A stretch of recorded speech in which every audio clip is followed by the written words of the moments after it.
करने जा रहे हैं। मराठीत बोलायचं की हिंदी में? ठीक है। इस औचित्य पे आज की ये पत्रकार परिषद रखी गई है। शुरुआत में ही मैं अपने साथियों का आपको परिचय करा के देता हूँ। औरंगाबाद महानगर पालिका के ये मेरे सहकारी हैं, निरीक्षक है।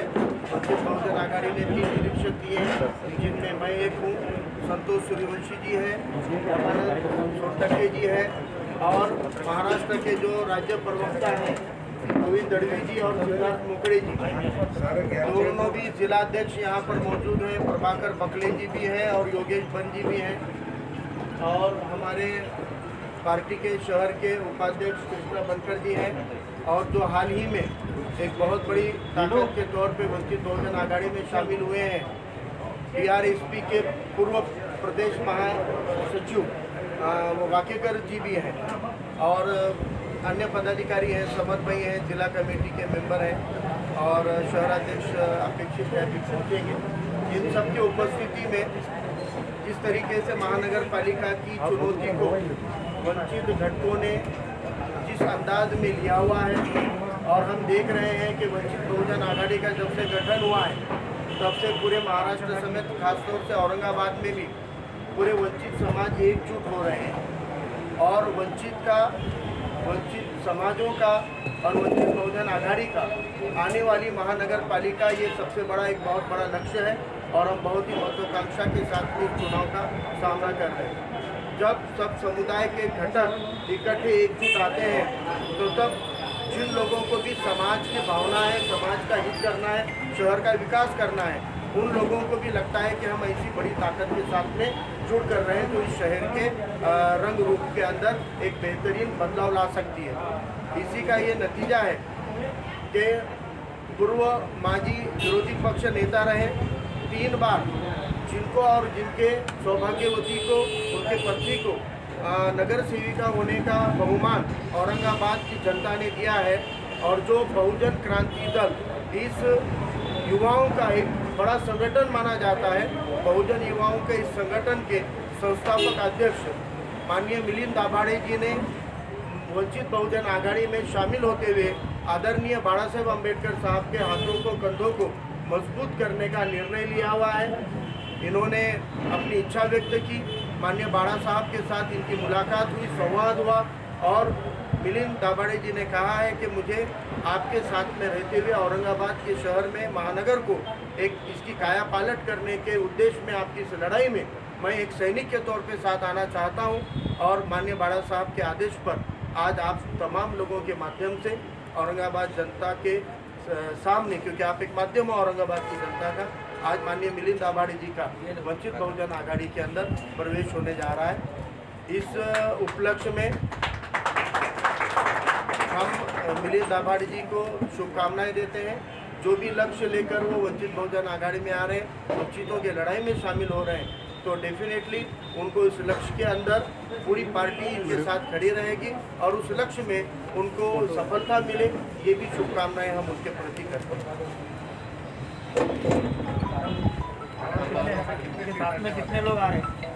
कितने सीट क्यों पूछ रहे हैं आप? महानगर पालिका में जितने सीट हैं हम कोशिश करेंगे कि ज़्यादा से ज़्यादा सीट या पूरे सीटों के कम हो, तो हम कोशिश करेंगे कि पूरे ही लड़ें। ऐसा अभी तक हमने कोई फिगर फाइनल नहीं। अलायंस करने की किसी से बात हुई क्या?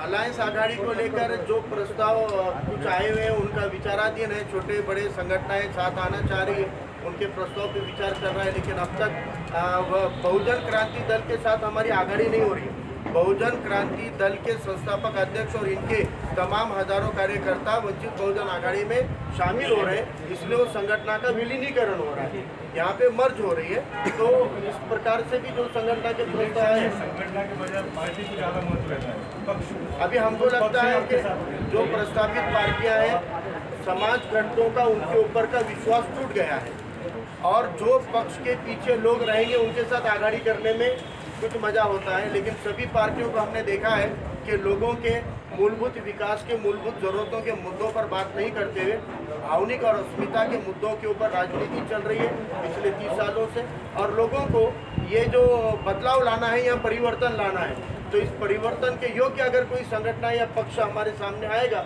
तो हम निश्चित ही उसके ऊपर विचार करेंगे। पिछली बार मैम छोटे बड़े संगठनें आपके साथ में आना चाहती है, आपने कहा कौन से नाम बता सकते मैंने तो एक नाम बता दिया, बहुजन क्रांति दल से आना चाह रहे थे, हमने ले लिए। हो? विलीन हो गई। अब जो आए नहीं अभी से कैसे बोले ना, रिश्ता होने के पहले नहीं बोलना चाहिए, टूटने की संभावना है।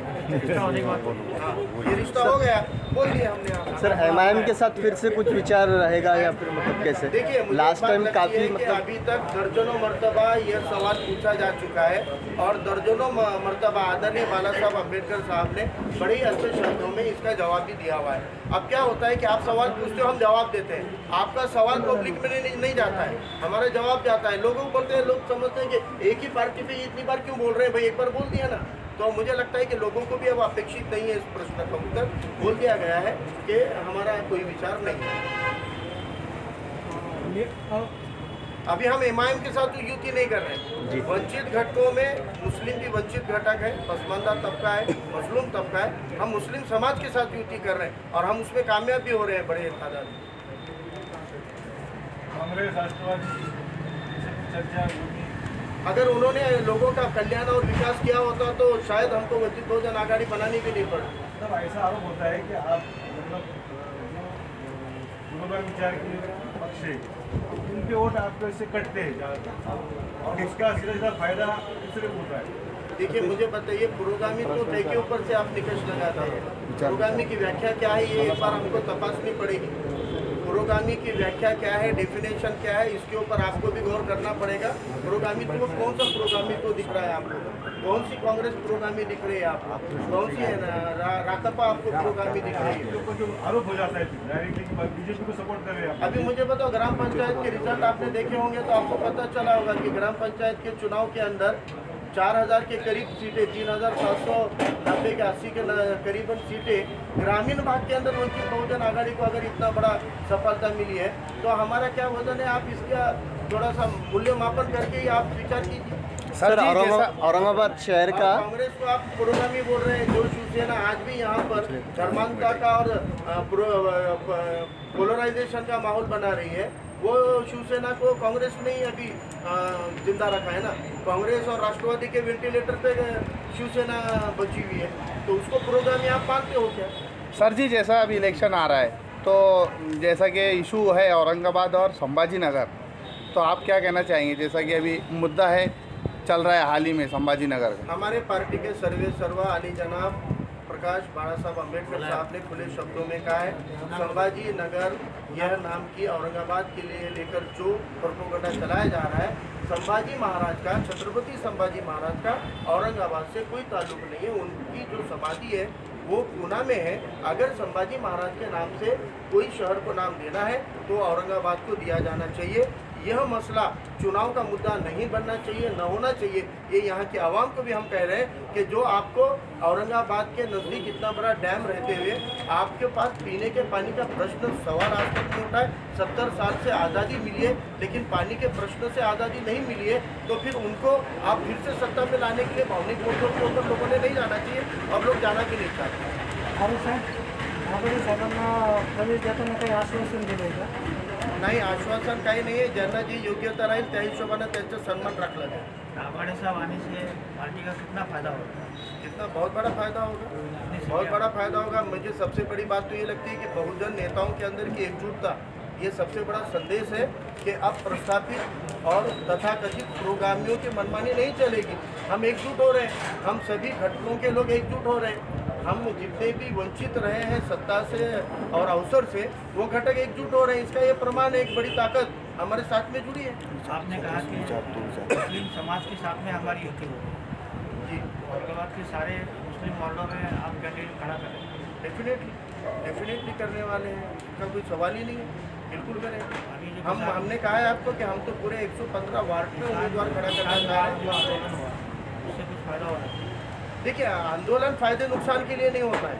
हमने ये हमारी नैतिक जिम्मेदारी निभाई है। जो पार्टियों ने 70 साल से हमारे समाज का वोट लिया है लेकिन हमारे समाज के चरित्र को उभारने का काम नहीं किया। इस आंदोलन के पीछे की भूमिका ये है कि यहाँ का जो मुसलमान है, जिसके सीए के आंदोलन में जो सिख किसान पंजाब का शामिल हुआ है, आज वो लड़ रहा है, तो हम उनके साथ खड़े हैं। ये संदेश देने के लिए हमने किया है, ये हमारे सामाजिक चरित्र के लिए हमने किया है। हमारे सामाजिक किरदार को बताने के लिए क्या है कि किसी पे भी जुल्म होगा तो इस मुल्क का, इस महाराष्ट्र का मुसलमान उस मजलूम के साथ, उस शोषित पीड़ित के साथ में ताकत से खड़ा रहेगा। ये मैसेज के लिए क्या है, हम राजनीतिक फायदे के लिए आंदोलन नहीं करते हैं। अभी जो एल्गार परिषद में क्या नाम उसका, नासिर जिलानी, जिलानी, उस्मानी खान, नासिर तो आपने उसको देखा होगा, वो जो कह रहे हैं या उनकी जो भूमिका है। पहले तो मैं बताऊं कि एल्गार परिषद के आयोजन से हमारा कोई संबंध नहीं रहा, एक चीज़। दूसरी चीज़ है कि जब कोई वक्ता कोई वक्तव्य करता है तो उसने अपनी भूमिका को लेकर सामने आना चाहिए, अपनी भूमिका को स्पष्ट करना चाहिए। तीसरी बात है कि उस वक्तव्य के ऊपर कोई भी समाज होता है तो कोई भी समाज पूरी तरह से अच्छा भी नहीं होता, बुरा भी नहीं होता है। हर समाज में अच्छे बुरे लोग होते हैं, तो किसी भी समाज के ऊपर टिप्पणी करने से पहले विचार होना चाहिए। सरसकट कोणताही समाज बरा, चांगला किंवा वाईट नसतो, परंतु या वक्तव्याच्या मागची भूमिका काय आहे याचाही अभ्यास व्हायला पाहिजे की कोणत्या तळमळीतून किंवा कोणत्या वेदनेतून काही वक्तव्य होतात याच्यावर चर्चा न करता एक शब्दावर चर्चा करणे हे भारतीय लोकशाहीला शोभणारं नाही आहे। अभिव्यक्ती स्वातंत्र्य आहे, परंतु याचा अर्थ बोलणाऱ्यांनी सरसकट समाजावर आरोप करू नये। हे बोलताना आम्ही हे म्हणतो की जर बोलण्यामध्ये काही वेदना असतील तर त्या वेदनासुद्धा आपल्याला समजून घ्याव्या लागतील। ये भी डाल दो एक, हर बात में वो बचले साहब थोड़ा सा सर को पीछे सर को ना बागले बहुत थोड़ा सा मांगा।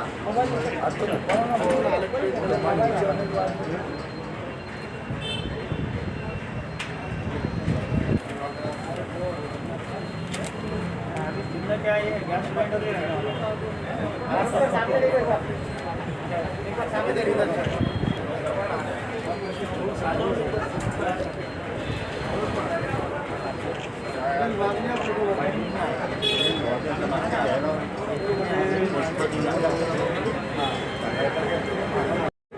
आरएसएस की तरह के जितने भी कट्टरवादी विचारधारा के लोग हैं वो देश के दलित, मुस्लिम, ओबीसी और वंचित दलितों को यहाँ से हद्दपार करने की कोशिश कर रहे हैं, उनको जमीन में लाने की कोशिश कर रहे हैं।